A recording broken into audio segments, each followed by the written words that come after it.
So mga tol, pangatlong araw na po ng training ni Manny Pacquiao para sa paghahanda niya sa malaking laban na magaganap sa July 19 sa Las Vegas kontra sa kasalukuyang WBC welterweight world champion na si Mario Barrios. Makikita mga tol na slight training pa lang po ang ginagawa ni Manny Pacquiao, pero ang lalakas na ng mga suntok niya. Nakipag-meets po si Manny Pacquiao, sumuntok sa punching bag. Hindi pa nga rin po nawawala yung bilis niya. Nag-shadow boxing at nag-footwork, jumping rope at iba pang drills exercise. Asahan po natin sa mga susunod na linggo magiging hard training po ang gagawin ni Manny Pacquiao kapag nandyan na si Buboy Fernandez. Sa ngayon kasi mga tol, wala pa si Buboy Fernandez. Samantala, nagsalita na po ang strength and conditioning coach ni Manny Pacquiao na si Justin Fortune sa mga nang mamaliit kay Manny Pacquiao dahil sa edad nitong 46. Marami kasi ang nagsasabi mga tol na matanda na daw si Manny Pacquiao. Hindi daw nito kakayanin ang mas batang si Mario Barrios. Kaya wika ni Justin Fortune sa interview sa kanya ng ES News, sobrang dami umano ng haters ni Manny Pacquiao. Ang masasabi lang daw niya,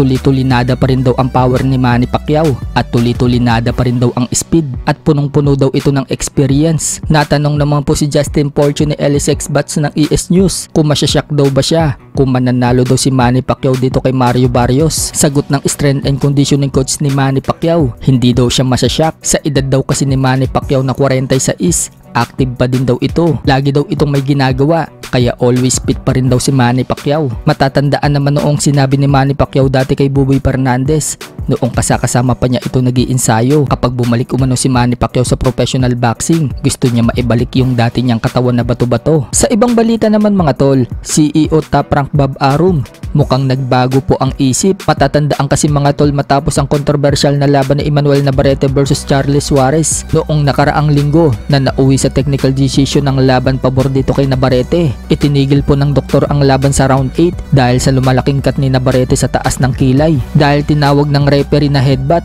nanalo itong si Navarrete sa scorecard, pero pagdating sa replay mga tol, makikita na suntok ni Suarez ang nagpapila sa kilay ni Navarrete. Kung tinawag lang ng referee na clear punch yung tumama, di sana panalo yung kababayan natin. So nagsuggest nga po itong si Bob Arum na matutuloy umano ang rematch ni Navarrete at Suarez, at gusto pa nga ni Bob Arum na ganapin ang rematch sa paggugunita ng 50th anniversary ng Trilla in Manila dito sa Pinas. Subalit mukhang nagbago po ang isip ni Bob Arum. Sa interview po kasi kay Bob Arum ni Nick Cuanco ng Daily Tribune, sinabi ni Bob Arum mga tol na napipil umano niya na hindi pa daw handa si Navarrete na makipag-rematch kay Charlie Suarez sa gaganaping 50th anniversary ng Trilla in Manila sa September 28. Dagdag pa ni Bob Arum mga tol, para sa kanya, unfair daw kapag binaliktad daw ng commission ang panalo ni Navarrete at gawing panalo si Suarez via technical knockout. Mas fair umano para kay Bob Arum na gawing no contest na lang ang laban. So hindi naman po sinabi ni Bob Arum mga tol kung ano yung dahilan niya kung bakit unfair na ibigay kay Suarez ang panalo. Bigla nga pong nagbalimbing itong si Bob Arum. Siya po kasi yung nagsasuggest ng rematch at gustong gusto niya makabalik ng Pilipinas para sa paggugunita ng 50th anniversary ng Trilla in Manila. Tapos ngayon,